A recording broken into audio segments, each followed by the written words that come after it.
السلام عليكم ورحمة الله تعالى وبركاته. اليوم ان شاء الله غادي نديرو الشوربة، والشوربة اللي غادي نديرو فيها خضر، ومن ضمنها القزبر والمعدنوس. القزبر والمعدنوس كان عندي بواحد القبيطات يعني كبار، غسلتهم مزيان تتسقطروا في واحد الشبيكة ولا في كسكاس، ومنين تسقطروا مزيان ينشفوا تقريبا عاد وكان نقطعوهم بهذا الشكل بلا ما ندوزوه في الاشواخ باش ما يمشيش لنا داك فيتامين سي اللي تيكون فيه.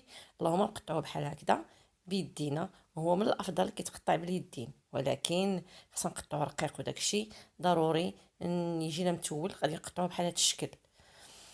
على كل حال كون كان صوبه او شي حاجه غادي نديرو هكذاك وغادي نطحنوه من بعد ما يطيب الخضر. اما هاد الشوربه لا كيبغي لنا الخضره وكلشي مقطع. المهم اللي ضربني على التقطاع. بديت بقزبر والمعدنوس قطعناه مزيان تقطيعات رقاق هكذاك، وغنحتفظ ب بواحد الكميه اللي غادي نحتاجها في وصفات ان شاء الله واحده اخرى. ودابا غادي ناخذ القدر الكافي اللي غادي يقدني لهاد الشربه. بحال هكذا كنجمعو في واحد البلاستيكه وكنديرو في الثلاجه، وهكذا كيجيني سهل ماهل منين كنبغي ندير وصفات.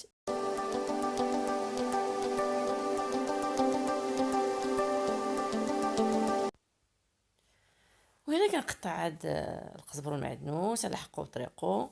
غنحتفظ بواحد الكميه اللي غادي نحتاجها لوصفات اخرى ان شاء الله، وغادي نخلي واحد القدر للشوربه باذن الله. غناخذ البوارو حتى هو غسلته درت ليه غسله وكنقطعو على طوله باش تحيد داك التراب اللي تيكون لداخل. ومن بعد نقطع هادشي ونقطع الخضره اللي غادي نحتاجها للشوربه باذن الله.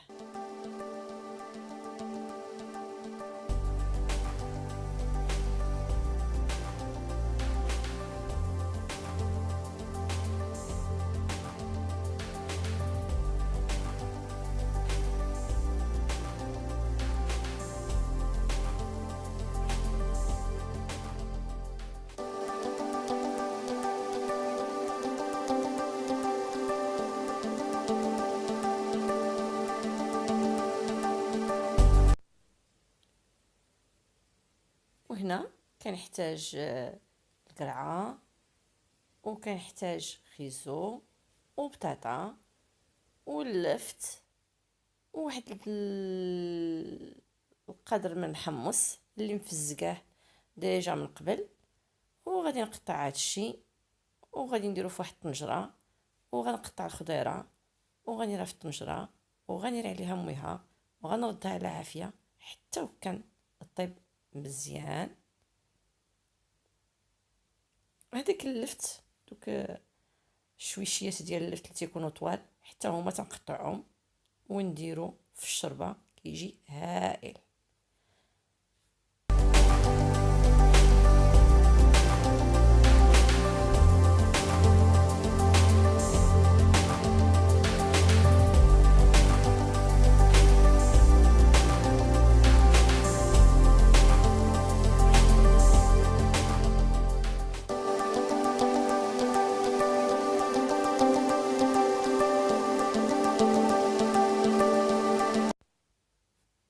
هنا في الشربة كنفضل نقطع كل شيء بطريقة عادية. نقطع كل شيء صغير بحال هكذا، والقرعة حتى هي نقشروها نخليو منها واحد شويه باش تقبط باش ما تهبط ليناش في وتمشي وكتذوب. حنا بغينا تبقى قابطه راسها كنحاولوا نقشروها ونخليو واحد شويه اللي تكون قابطها تكون قابطه هذيك القريعه.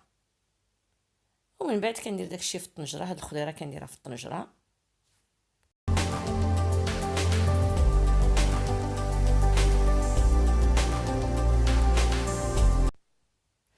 وهنا كنزيد الحمص اللي مفزقاه قبل،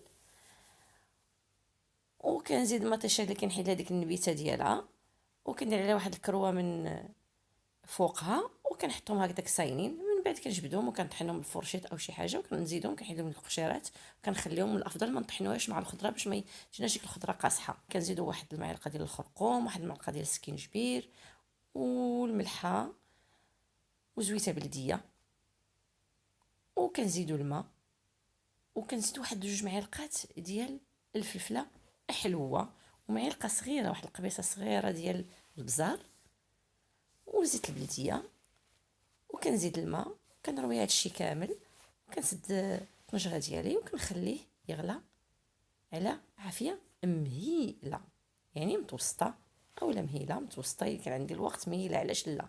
من الاحسن ومن الافضل تكون دائما تكون على نار هادئه. ومن كطيب لنا الخضيره وداك الشيء كنزيدو الفداواش اولا ديك كنقولوا حنا الدويده ديك الرقيقه اولا الفرموسيل.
وتنقدموا الشربه ديالنا بالصحه والراحه، ومره اخرى ان شاء الله باذن الله.